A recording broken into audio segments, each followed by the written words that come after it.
Ex-Präsident Trump lässt seine Anwälte weiterhin die Herausgabe seiner Steuerunterlagen anfechten. Die Forderung sei nur politisch motiviert, behaupten sie und lehnen ab. Noch immer steht der Verdacht im Raum, Trump habe über Jahre zu wenig Steuern gezahlt. Im vergangenen Monat beschloss das Parlament in Prag, Frauen, die zwischen 1966 und 2012 zwangsweise sterilisiert wurden, und das sind überwiegend Angehörige der Roma-Minderheit, mit knapp 12.000 € zu entschädigen. In der Region Aktöbe in Kasachistan wurde ein Steinaltar und ein vergoldetes Ritenmesser aus der Früheisenzeit geborgen. In der Türkei lebende Uiguren haben 30 Helfer nach Manavgat geschickt, um dem türkischen Volk zu Hilfe zu eilen.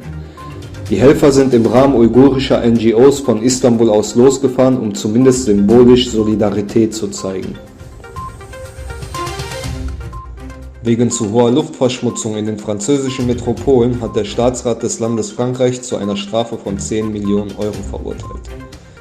Nachdem die Regierung bereits vor einem Jahr zur Verbesserung der Luftqualität in 5 Ballungsräumen aufgerufen hat, wurden die Grenzwerte trotzdem überschritten.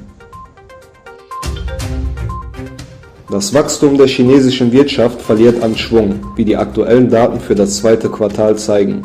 Steigende Rohstoffpreise und die wiederaufflammende Pandemie bremsen. Amerikanische Streitkräfte haben ein Waffendepot der Taliban im Süden Afghanistans in der Region Helmand aus der Luft bombardiert. Bei einer Hochzeitsfeier in Bangladesch sind mindestens 16 Menschen durch Blitzschläge ums Leben gekommen. Der Bräutigam wurde verletzt und in ein Krankenhaus eingeliefert. Die Braut war nicht dabei.